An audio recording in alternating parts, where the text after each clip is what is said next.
I'm Mark, this is Celtic Crossbows, and tonight we're going to be doing quarrels for your arbalist medieval crossbow. Interested? Stay tuned.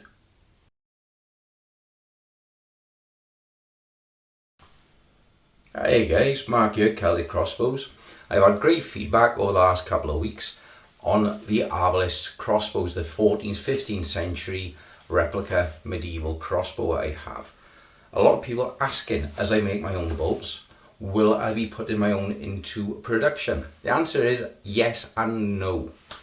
I've been looking around the internet and I've seen these for going as much as 15, 20, 25 pounds each, and people want to know why, and the answer is this, and it's very simple: you get what you pay for. Some of the heads are cheap made, but not necessarily cheaply manufactured, coming from China for about £3 or £4 a head, which is comparative to what you would pay on a standard modern crossbow today. But a lot of you guys want the heads either in cast iron and struck by a blacksmith, or forged, and they actually cost about £15–20 each just for their tip. So what we're going to look at over the next couple of weeks and a couple of videos is how to save you money, whether you can pick up your own hazel from a copse and straighten it and make it yourself, while you get the shafts in and just cut them to size.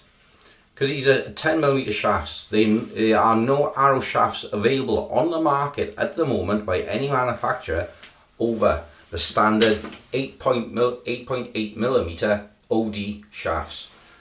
These are a 10mm OD. I mic'd them, calibrate them, and these are 10mm shafts. So to buy beech shafts in for a start is expensive. Then you're looking at flight material. Now with these flights, these are bought off the shelf in packets. You can get them anyway, you guys know that. Or if you're using this type, the smaller type for the R9s, you can buy them in bags of 20, 50, 100 for pence. Unfortunately for these flights, these are parchment, and they've been waxed as well to make them waterproof. They got to be made by hand. So whether you're using parchment paper, leather or feather, they all have to be cut and shaped by hand.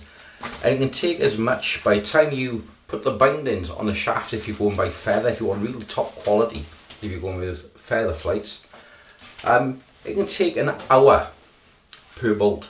If you take your average wage today in UK, it's around £15 to £20 an hour a bolt. That's £20 a bolt wages. That's without putting anything on top. So by the time you pay your materials, you are looking at indeed £20 to £25 per bolt, depending on what you want fitted to it. If you want the leather fitted, you can't just glue this to the arrow shaft.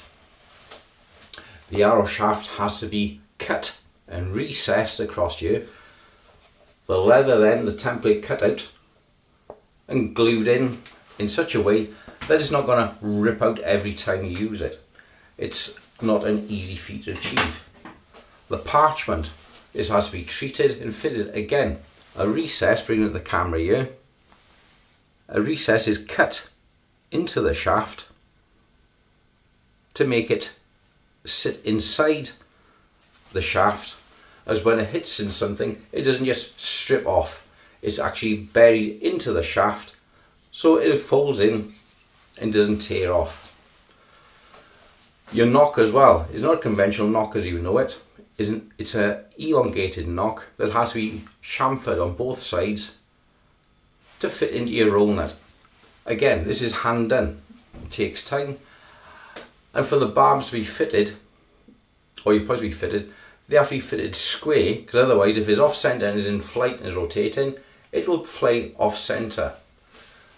And all this as well has to take into account the power of your crossbow and the height. If the string hits too low down in the back when it fires, it'll just fling it out.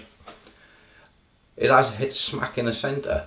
Same again when lining up your growth rings, show you better on you, you can see on there, your growth rings, they can only be one way. The string has to go that way. So if you've got any growth rings down the line of your shaft and they're not running perfectly true, out of a pack of say 10 of these, you could throw away 3 or 4, because if the growth rings are not running central, this is got an actual a clockwise twist, and as long as it's within an inch or so, that would just be about a pass. So there's a lot of reject material as well. So we're going to look into making the bolts yourself, and seeing what you can do best. Other things I've taken into account as well with your feathers, for example. These are left and right hand wings. I ordered them specifically in black and white. As you can see at a glance what you're using.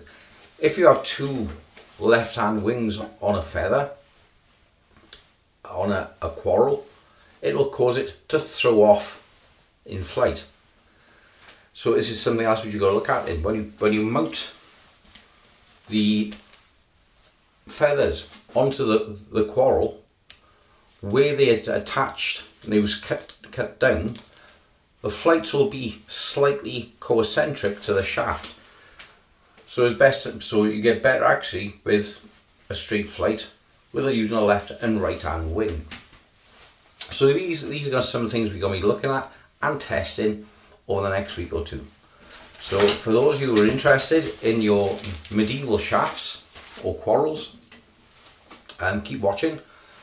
I'm just waiting for some of the tips to turn up now, and I can start filming and making the shafts.